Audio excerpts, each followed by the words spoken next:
نواز شریف چې د لندن نه راشي ملګرو نو چرته به ځي یو ډېر غټ انکشاف وشو. بل طرف د ملګرو د جناب شهریار آفریدي صاحب د رور نه بعد د هغه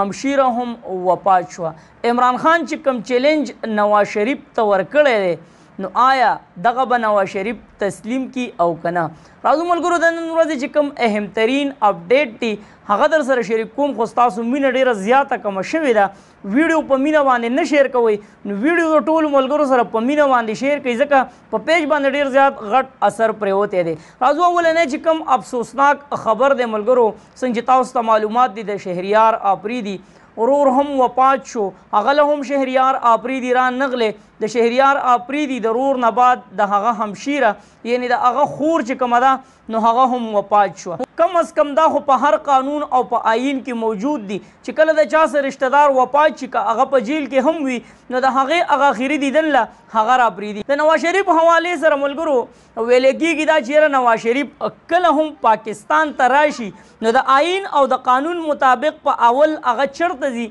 هغه به اډیاله جیل ته ځي. بل طرف د ملګرو څنګه چې تاسو ته معلومات دي چې نواز شریف د دوبۍ پورې را رسېدلی و خو دغه چې کوم لږ مزل دی نو هغې ته یې غاړه کېنښوده او واپس یې هغه اوږد سفر ته غاړه کېښوده او لندن ته لاړی. وجه څه ده ملګرو چې نواز شریف پاکستان ته نه راځي. څنګه چې تاسو ته معلومات دي ملګرو چې لا فلحال عمر عطاب بندیال صاحب کوم چې چیف جسټس دی هغه لا موجود دی نو د دوی سره دا یره ده چې یره دغه چې کوم چیف جسټس عمر عطاب بندیال صاحب دی نو دا د عمران خان طرف کوي او نه چې نواز شریف پاکستان ته راشي څنګه چې د هغه یو خواهش دی یو ارمان دی چېرې ما ته به قالینونه خوروئ نو ما استقبال ته به خلک ودروئ نو هسې نه چې هغه استقبال زما نیمګړی پاتې شي او زه ډایرکټ جیل ته لاړ شم او د سپریم کورټ نه په ما باندې دغه فیصله راشي چې یاره اډیاله جیل ته یې ولېږئ. د آیین او د قانون مطابق خو همدغه ده چې یاره نواز شریف به لاول جیل ته ځي بیا به وروسته الیکشن لړاوهي خو بیا هم تاسو ته پته دی چې حکومت د چا دی نو دوی هم دقې ته په انتظار دي چې یاره عمران خان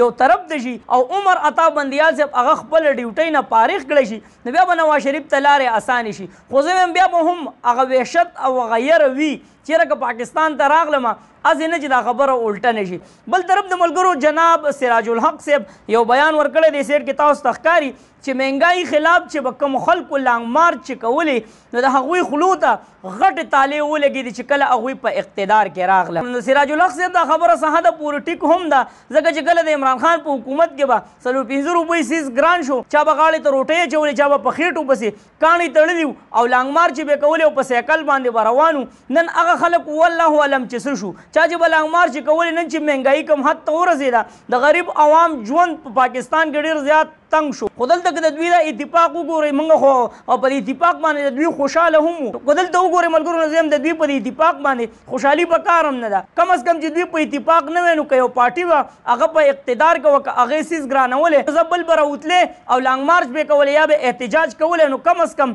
د عوامو ته به لږ ریلیف میلاوي دی. بل طرف د ملګرو شهباز شریف صاحب شکر ایستی دی چې د الله پاک لاک لاک شکر دی پاکستان چې کوم دی نو هغه د ډیپارټ نه بچ شو. د څه د وجې بچ شو IMF چې کومه قرضه راکړې ده نو هغې د وجې پاکستان د ډیپارټ نه بچ شو. خدای هم ویلي دي چې دغه کومه قرضه ده نو دا څه حلوا او څه کیر نه دی موږ ته چې کوم شرطونه یې ښودي دي نو هغه ډېر زیات ګران دي. د IMF چې کوم پروګرام دی نو د هغې له وجې پاکستان په خپلو خپو باندې ودرېدو. بل طرف د دې سیټ کې تاسو ته یو تصویر ښکاري یو تقریر مې وختي اورېدو چې هغې کوي چې یاره تر څو پورې به مونږ خلکو ته لاس نیولي او مونږ به د خلکو نه سوال کوو. یو طرف ته که شکر وباسي چې IMF مونږ له قرضه راکړه ځکه چې ملګرو کوم قسط دی نو هغه جاري شو 1 ارب او 20 کروڑ غالبا دا چې کوم ډالر دي نو اولنی قسط پاکستان ته جاري شو. دلته کې چې که وګورئ ملګرو نو شکر وباسي یو بل له مبارکۍ ورکوي چېرې د IMF کوم پروګرام دی نو هغه مونږ بحال کو. بل طرف ته دا خبره کوي چې تر څو پورې به مونږ خلکو ته لاسونه نیسو او مونږ به سوالونه کوو. نو دغه چې کوم سوال دی نو چې کله نه ستاسو غوندې خلک په دې ملک باندې مسلط شوي دي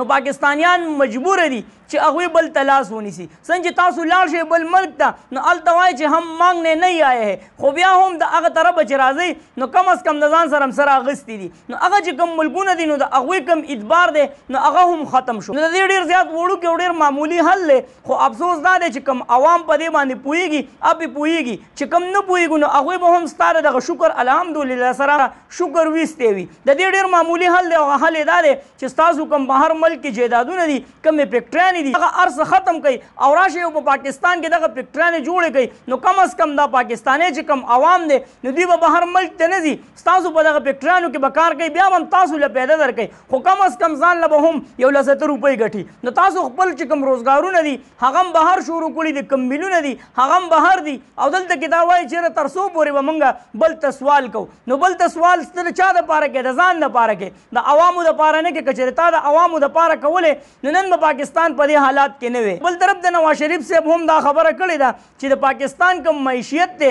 نو هغه د خیره بحال کېدو طرف ته روان دی نو تاسو ما سره لږ کمنټس کې شریک کړئ چې په کومه طریقه باندې دا معیشت بحال کېدو طرف ته روان دی بل طرف د ملګرو نن یو ډېر زیات اهم فیصله وشوه هغه اهم فیصله کومه وه د اسد عمر او د شاه محمود قریشي چې کوم کیسونه ملګرو د 9 مئی حوالې سره نو هغه مکمل ختم شو هغه چې کوم کیس دی نو هغه کاغذ راواغستلی شو او د ردۍ چې کوم ټوکري ده نو هغې ته ور واچولی شو ځکه چې کوم جج صاحب دی هغه د وکیل نه دا تپوس وکړو چېرې په 9 مئی په ورځ باندې شاه محمود قریشي او اسد عمر موجود او که نه نو هغه ورته وایي چې یاره نه موجود ورته وایي چې بیا دا کوم الزامات دي نو دا بې بنیاده دي نو دلته کې عمران خان ته هم خبره جوړه کړه ځکه ملګرو چې په 9 مئی باندې کم از کم په عمران خان باندې 20 نه واخله د 44 پورې چې کوم مقدمات دي نو هغه درج شوي دي نو که دلته شاه محمود قریشي او اسد عمر ته ریلیف میلاویږي او دغه کیس ختمیږي نو زه هم بیا د عمران خان چې کوم دغه 20 نه واخله 44 پورې کوم کیسونه دي که چېرې پاکستان د آئین او د قانون مطابق فیصله کوي او یو ته په یو نظر او بل ته په بل نظر نه ګوري نو زه هم بیا عمران خان ته هم لاره ډېره اسانه شوه که اوس راځو ملګرو بیګا چې عمران خان صاحب کوم تقریر کړی دی نو د هغې حوالې سره عمران خان په عوامو باندې هم یو رایه پرېښې ده خپله رایه را سره په کمنټس کې لازمي شریک کړئ عمران خان بیګا په خپل تقریر کې دا خبره وکړه چېرې په 9 مئی باندې کوم حالات تیر شوي دي نو فیصله د عوامو کې چې آیا دا کم آرډر دی چې کم حالات تیر شو نو آیا دا آرډر ما ورکړی دی که چېرې عوام وایي چې بالکل عمران خان دا آرډر ورکړی دی نو وایي چې زه مجرم یم که چېرې تاسو وایې نو ستاسو فیصله ځکه نه منلی کېږي چې دلته عوامو ته ستاسو پته ولګېده چې ستاسو کم کردار دی او چې کم کردار هم تاسو مخې ته راوړئ نو هغه د کینې او د بغض نه ډک وي نو عمران خان په عوامو باندې دغه فیصله پرېښوده چې یاره په 9 مئی باندې کوم حالات تیر شوي دي نو چې دا آرډر ما ورکړی او که چا ورکړی بل طرف د ملګرو نواز شریف ته یو ډېر غټ چیلنج ورکړی دی نواز شریف ته دا چیلنج ورکو چېرې ته پاکستان ته راشه او د کومې حلقې نه چې ته ودرېږې